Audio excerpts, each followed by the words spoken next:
You're listening to Life with DJ Sessions right here on WCSUFM.org. Welcome back to Life with DJ Sessions. My NMLS number is 271823. Today we got some more special guests. Chris Nalls, Josh Nalls. Good morning. Good morning. DJ Sessions. Good morning, DJ. How's it going? Man, I know, and I don't want to be too formal here. It's like, I know I was introduced to you through Leadership Dayton 2019.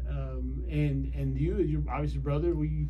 How we connect? You introduced me. Yeah, so I was looking to get into Leadership Dayton class of 2020, which ended up happening, and so I came to a 2019 event, and that's when Chris introduced me to you. Oh yeah, that's right. Absolutely. Okay, so guys, you guys introduce yourselves to the audience. I know that we have the camera here, YouTube. We're here simulcasting at Central State Dayton, and so if you guys would like to go first, either one, tell them. Go ahead. So my name is Josua Nalls. I'm the Director of Business Development at Nalls Davis Attorneys Law. I am a lifelong Dayton resident. I am a business-minded guy. I'm by no means an attorney. I leave that to the guys. They're fabulous.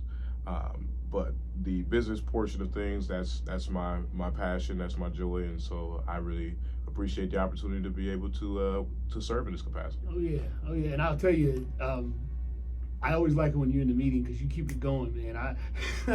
I really like when your input because it's like, okay, Josh he's here to do business. And, absolutely. And make it happen. Absolutely. I'm Chris Nalls, founding attorney of Nalls Davis. We've got a local office here near downtown Dayton off of White Island Avenue. I've been running since 2019. Prior to then, I practiced in full-service law firms, both here in Dayton and then also in Washington, D.C. I'm originally from Dayton, came out of Trotwood and Jefferson schools, did my undergrad at University of Dayton, and my law practice focuses primarily on serving small business clients in the community, real estate developers and investors, and we also do some litigation, fair housing work, labor and employment work as well. What Josh didn't mention, and I'm sure we'll get to at some point, is we're on the brink of launching a title agency to do real estate closings. Absolutely. I'm not going to steal the thunder. I'm going to let Josh. We're going to talk about that. Talk that up. We're going to be dropping some gems today. Absolutely. Like this is so dope because I want to let me back up a little bit. So we talked to Leadership Dayton, but let's just kind of give the folks a little bit of understanding. Like Leadership Dayton, you got to go through a process to get selected. You're considered the cream of the crop. So when in your retreat, right, you get to meet people. So of course, Chris and I end up in the same thing, and I'm like, all right, who's his brother, whatever. He started spitting. I'm like, whoa, this is a young Johnny Cochran over here. Like I'm like, okay, this dude. And so we kind of hit it, and you're vulnerable because you don't really know someone, and everybody's kind of sizing each other up, but. So we kind of got to know each other, and it was funny. Before I met you, Chris, I hadn't really known an attorney. Like I had no personal relationship with an attorney. And I'm surprised to hear that. Yeah, DJ is the connector. That's what my memory of that first kind of meeting is. Yeah. We went through the process of Leadership Dayton, the retreat, and then you have those monthly sessions. Yeah. It became clear to me, like, okay, DJ's the connector. He's meeting everybody. Yeah. I'm gonna stick with this guy. Yeah. And that's right. On some of that shine. Yeah. Because I remember you had just come back from DC, and you're like, I know you were with a different firm, but you told me you're like, I'm about to. Okay. So, and you've definitely helped me out on a few things, right? I've said, hey, can you get this? And we're going to get into that. So, guys, I sent these questions. I got ChatGPT putting questions together, making it seem like I know what I'm talking about. But so I'll just go through, ask the questions. You guys can chime in, however way who wants to answer it, right? So, Absolutely. Number one, how can your firm assist businesses in navigating complex legal regulations and contracts related to business operations? Hey, I'll let Chris start on that one. So I'll chime in, but I'll let him start. Yeah. So we kind of provide a full soups to nut type of service for small and medium-sized businesses. Yeah. That's from entity selection and formation, service contracts, goods contracts, and the NDAs, non-disclosure agreements, that sort of thing, all the way through dealing with governmental regulations, litigation if need be, and then ultimately the disposition of your business, whether that's going to be a sale or bringing in new investors. Sometimes they're like employee stock ownership plans, ESOPs. Yeah. So we kind of run the full gamut in terms of helping businesses navigate all of the various phases that a business might go through in the Right. business life cycle. In terms of dealing with complex government regulations, what we try to do is keep our nose to the ground in terms of what's going on in regulations, Right. primarily with the state. There occasionally we'll encounter some federal regulation, maybe some SEC, Securities Exchange Act stuff, Yeah. but we're primarily looking at what the state is doing. So, for example, in 2022, when the state made the change to the LLC Act in Ohio, we Okay. were kind of front runners in that in terms of understanding what's going on, understanding how the LLCs are going to be affected, the implementation of a series LLC. All that stuff is very important to our business clients, but also our real estate investor clients. And so we made certain that we were up on that, and we try to do that with a lot of different stuff. So if we got a website, nallslaw.com, Yeah. and we've got a resources page on the website where you can go and kind of see various topics that we're covering throughout the year as things Wow. arise. Yeah, I had no idea what that topic is. Absolutely. I mean, I refer people to our blog all the time. Okay. Because we've written many blogs. As soon as those LLC laws changed, Chris and I put our heads together. We put a blog together, and it primarily was built around the series LLC because that is a major thing in the real estate investing area, and it's pretty novel in Ohio, and so we wanted to put out as much information as we could based off of what was put in what they call Chapter 1706 now. Okay. It used to be 1705 as far as the LLC laws, and so based off of our studies on that, I mean, a lot of it stayed the same, but there were some changes that people needed to know about. Okay. And that series LLC is a big thing before you just jump into it and serve as the guinea pig, for lack of a better term. We need to have some information about that. So you guys can see these guys know what they're talking about. That's dope, man. That's all right. All right, number two. I guess Josh, if you want to answer this one, and then kind of chime in. What are the key considerations for individuals looking to create wills, trusts, to protect their assets to ensure their wishes are carried out? Sure. You need to have conversations at home with your family. If you've got adult children, you may want to include them in that conversation. Yeah. Ultimately, they're your decisions, but I think it works out a lot better if you've had these conversations with your family. Nobody's caught off guard by anything. Right. If it's, I think this is probably a new approach in comparison to what people are used to doing. Mm-hmm. But you definitely want to have your family informed. Who's serving what in terms of, are you going to be the executor on the Right. will? You want people to know that before it's just thrown in their lap. Right. So I think a lot of those considerations are built around that. Having that conversation. They're tough conversations. Yeah. Couples want to have conversations about guardianship. Right.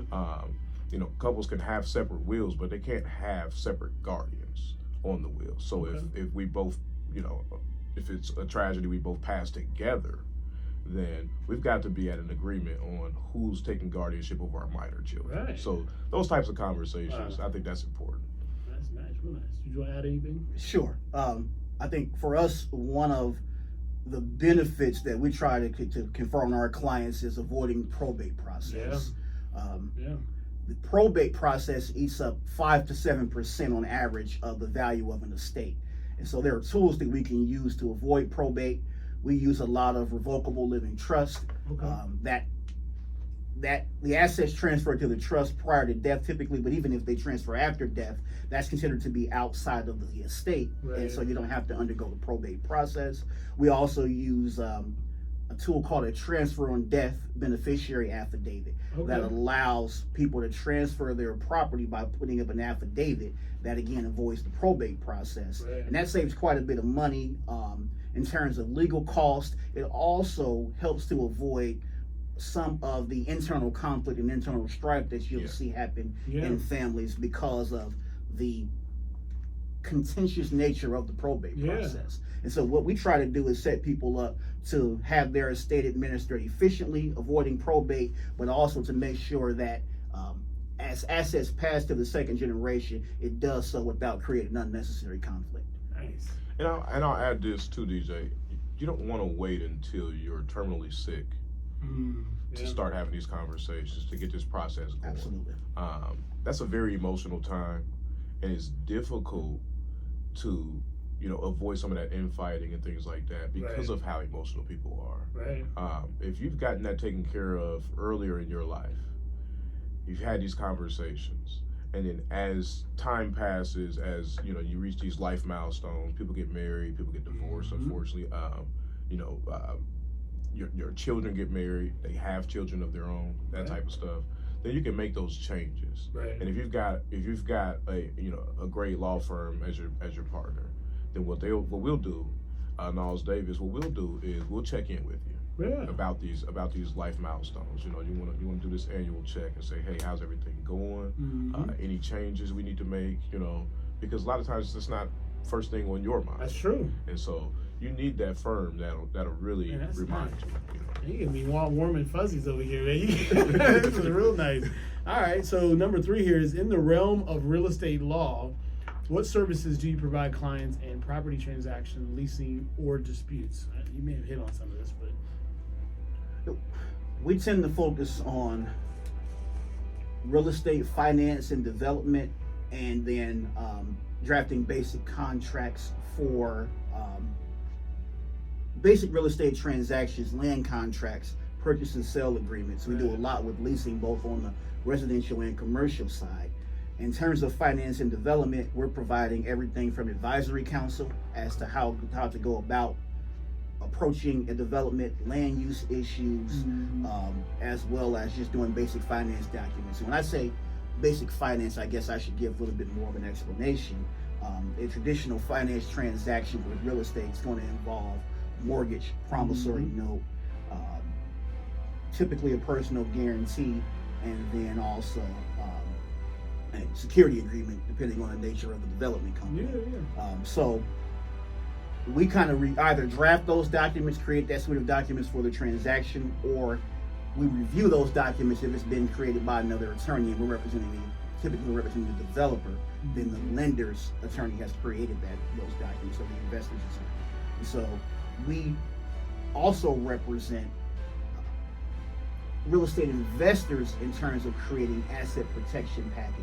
That relates back to a lot of what we talked about in the estate planning, using revocable living trust not only as instruments to pass on wealth to the next generation, but also as instruments to protect your assets from potential creditors or parties that are suing based on some sort of personal injury, be it bodily injury or property damage.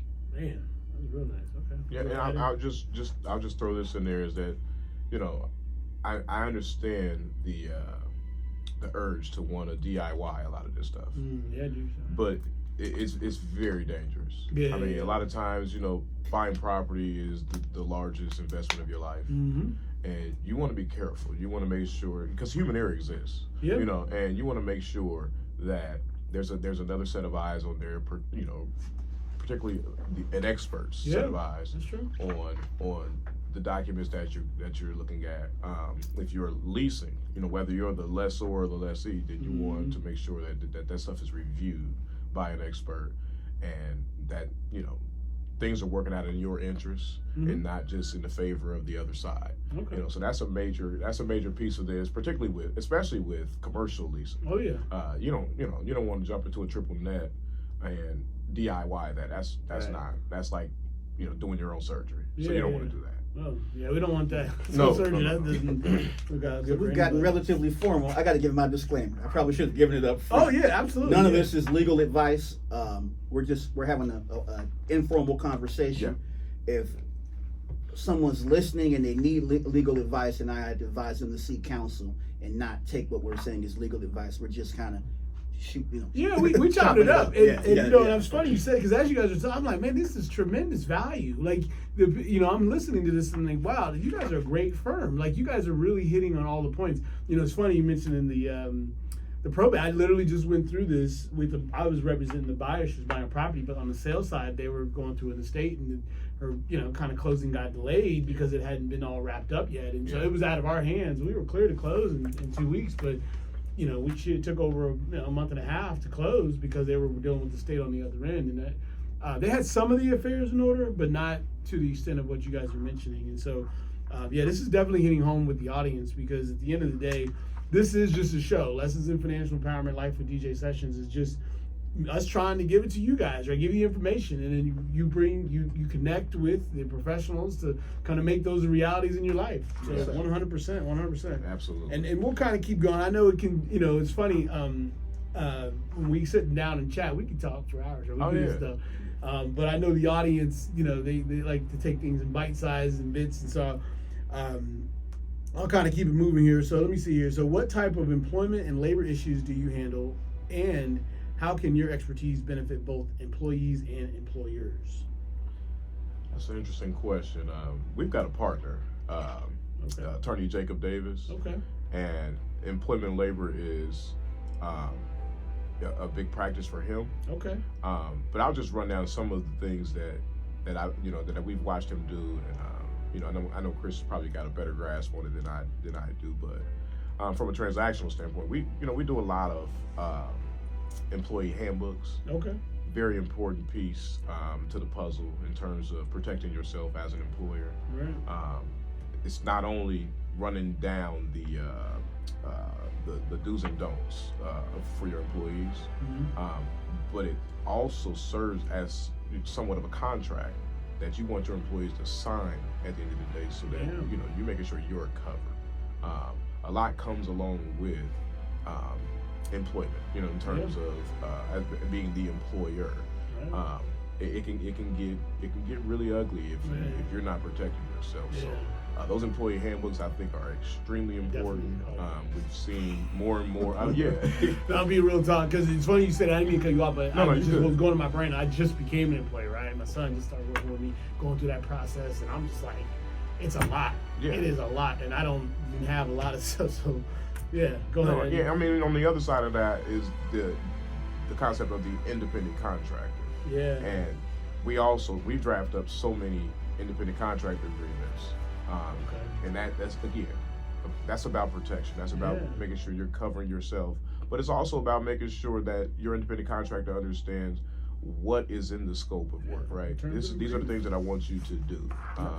But I'll Chris, I'll let you go a little further into it as far as the legal aspects, because I mean, Jacob does such excellent work on it. Yeah. And it's, and he's written blogs about that as well. So if you want to check those out. Okay. Sure. Yeah, and you covered it pretty well. Yeah, I'd just say we also do some employment discrimination work. Jacob primarily handles that.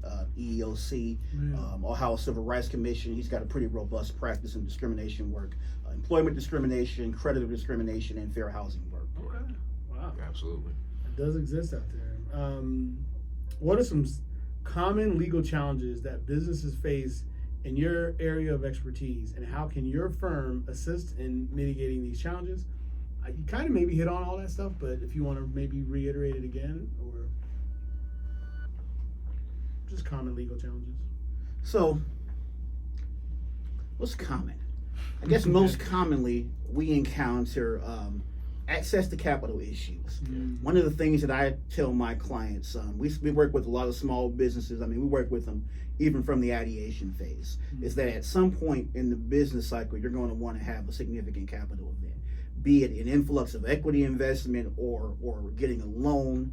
So we do a lot of work with SBA lenders, commercial banks, and private lenders, and even private equity placements.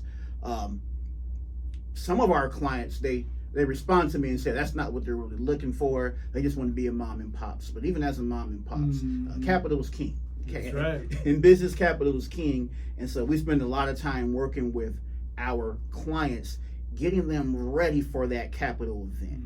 We've got connections in the community. You're in the lending space. And so we work with lenders and bankers. We kind of understand where our clients need to be before they approach the lender or the potential equity investor to achieve that capital event.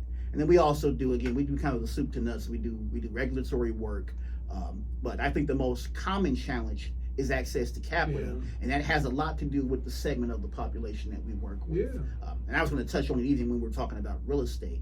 We're talking about real estate developments in places that don't see a lot of real estate development. Right. We got projects off Main Street, North Main Street in the city of Dayton. We got projects right Dunbar, projects in the city of Trotwood, working with burgeoning developers, burgeoning investors who are looking to make their stamp in areas that don't necessarily get a lot of attention. Yeah. Same thing with our small business clients. And so their access to capital looks different than a well-established business or businesses that are operating in traditional spaces. And so those are the most common challenges we see, and our firm is geared toward meeting those challenges. Yeah, I like that you mentioned that, because it's funny. I was thinking also that you have to have the access to capital to scale.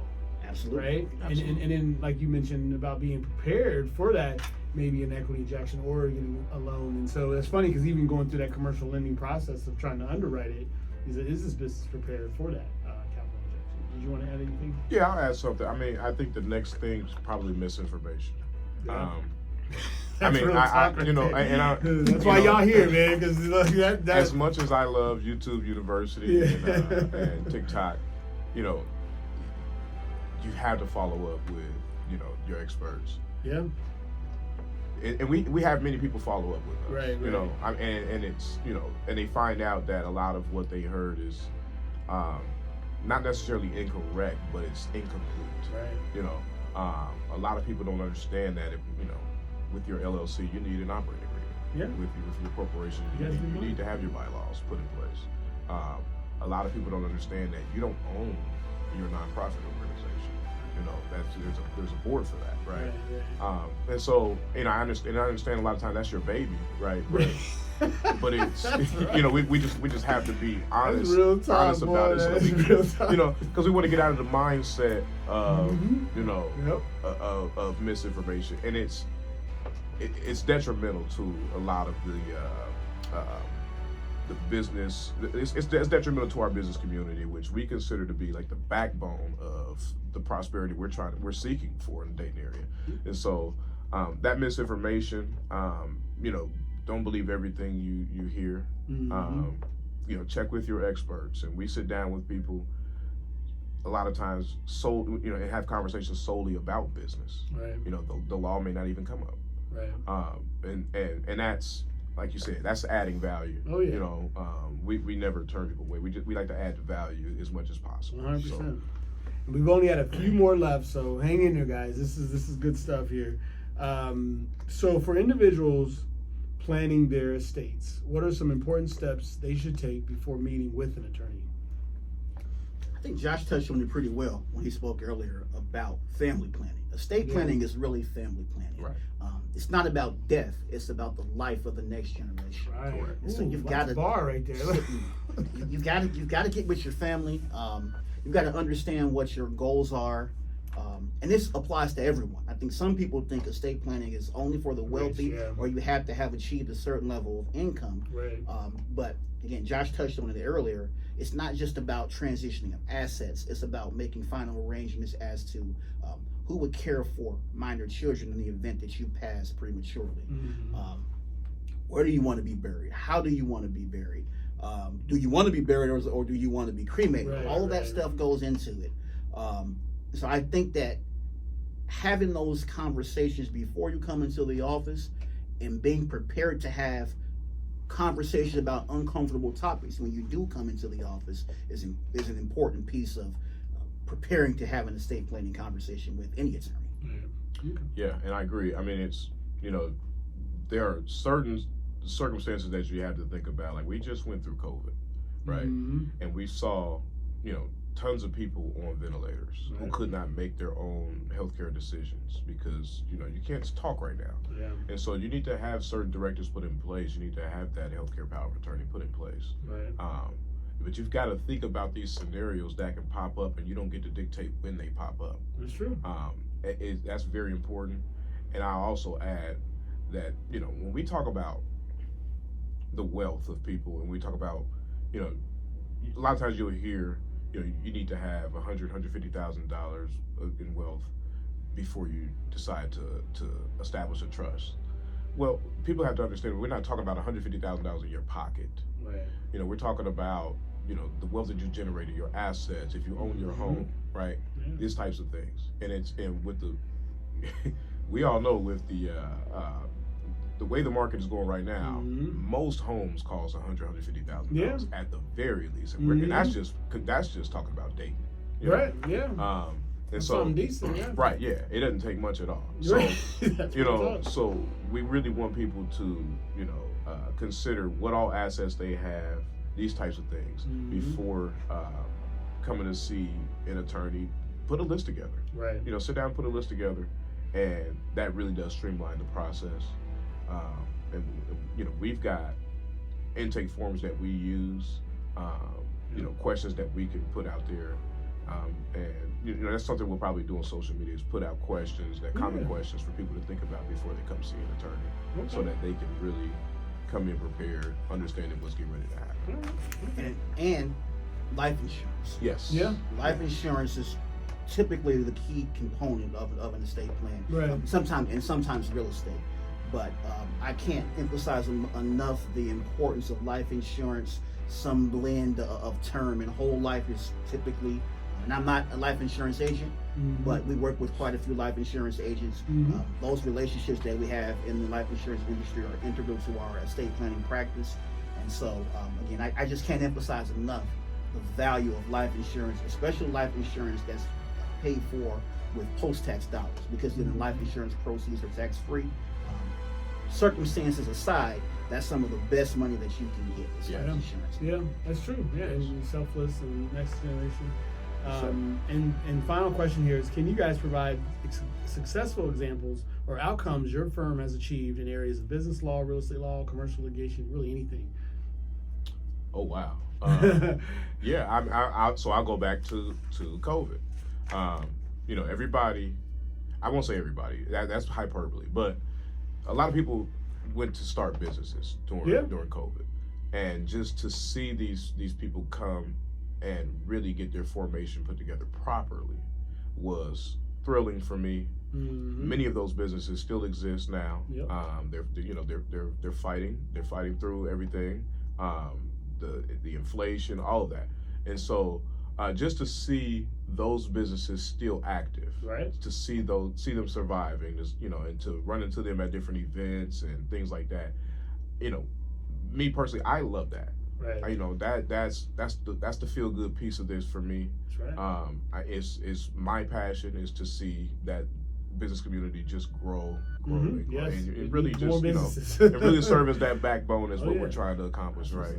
what's So for me, that's it took that time for me to see that, from going from when we did their legal work to Mhm. almost 4 years later, and they're still pushing, Still pushing. and doing well. So those are the success stories for me. I'm sure Chris has got some really good ones as well. Okay. Sure. I touched on it a little earlier.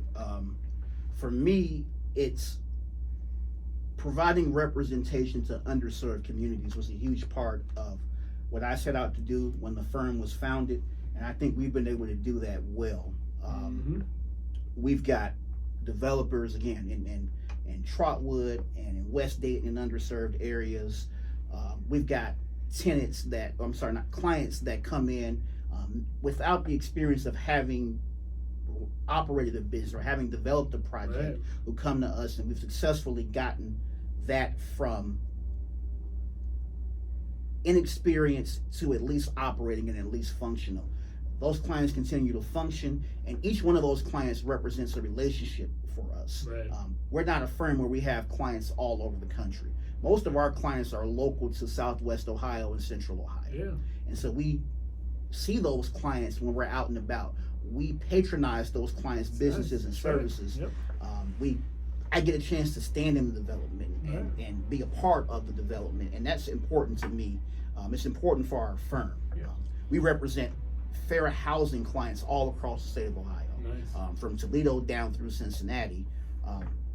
The outcomes for those clients are important to us. So each client represents a personal relationship, and those are the examples that I would cite as successes for me are the outcomes and the relationships with our clients. Nice. Very well said. Absolutely. Do you guys want to give any shout outs, or how do people get a hold of you? Absolutely. So again, like we said, I want Josh to talk title for a moment if we got a couple of minutes. We do. oh yeah, Yeah, yeah. absolutely. And I really I really want to, because it's something I'm very excited about. So we're on the brink of opening up our title company, Companion Title. Congrats. We set up, and I appreciate it. We set up, and we discussed this for quite some time. We've put in the legwork. There are hoops and everything to jump through, but never did we get discouraged. And we decided on the name Companion Title because we were able to build out some branding pieces first. Right. And companionship is about commitment. And we are committed not only to the idea of homeownership for those who perhaps never thought that they experience homeownership, but also to those businesses, the lenders and the real estate agents and realtors, those folks, helping them build their businesses. We're committed to that, and it's much bigger than just having a closing table. Right. It's much bigger than just nice pictures of we bought a home. Right. That's the least of it. I mean, I want to celebrate your moments with you as well, but it's about building. Right. It's about the building wealth for those who do sit at the closing table with us, and then it's about building business for those who represent those clients. Right. And so, companionship is big for us. Commitment is big for us, and title insurance. We understand the importance of that. Again, like I said earlier, a lot of times this is the biggest investment you'll make in your life, and so really educating people about title insurance and the importance of that, protecting yourself in that situation, and understanding that title insurance is a bit different than maybe car insurance or any other type of insurance, in that most insurance is about what might happen, and title insurance is about what might have happened. In terms of in the past, and so there's a lot that could have happened to that property that you fallen in love with in the past that you may not know about. Right. That perhaps even the title company may even miss sometimes. Again, human error. And so that's big for us. I always give the example of I had a friend who he bought a property. He was the first of us to really buy a home, and he loved the property. At the time, it was his dream, and then he discovered an easement. Oh, easement. Yeah. But luckily he bought title insurance because this easement gave a company around the corner the ability to use a piece of his land to build a sanitation pipe through it. Okay. And so now he's got a backyard that he wanted to build a pool in. It's smelling like an outhouse. Right. And so it's just not good. That's not the property that you fell in love with. You know what I mean? So, but that title insurance was able to make him whole, and and he was able to move on and fall in love with another piece of land. So that's that and so we're excited about it, man. We've been working hard, putting business plans together and things like that. It has been quite a journey, but we're here, and just moments away, so that's been awesome. All right, man. Well, definitely let us know. Anything else you'd like to add? So first, shout out to you. We appreciate the opportunity to come on. And this podcast and the way you're doing about it is a great service to the community. Financial empowerment is obviously an important issue. You've always been a connector. You had the business development group. Is that still going? It is. So, it's still idle. So idle, but the potential's out there, and then again, that's a necessary aspect of this, is fellowshipping with other like-minded individuals in the community who are focused on business development. So kudos to you for that. And I'll just say that it is election season. Get out and vote. Exercise your right. That is part of financial empowerment. The nexus between business and politics is undeniable. It's always been that way. Very important issues on the ballot in terms of state issues, but also your local candidates, local leadership is really where the rubber meets the road for businesses. What happens with the president and what happens in terms of foreign affairs, all of those issues are important. But when you're focused on financial empowerment, like this podcast is, It's really about what goes on locally. That's Right. important. So I would encourage everyone to get out, vote, exercise your right. That's part of empowerment. It's exercising your right to determine the outcomes for your locale. I agree. Mike dropped that there. I Good. agree. Thanks. Shout out to DJ Sessions. Thanks. Thank you. You're listening to Life with DJ Sessions. Special thanks goes to Wade Oberlin of OnOurOwnRadio.com, Charles Fox, K-Divas Music Media, and the BDG Network. For more lessons in financial empowerment, stay tuned right here on WCSUFM.org for more Life with DJ Sessions.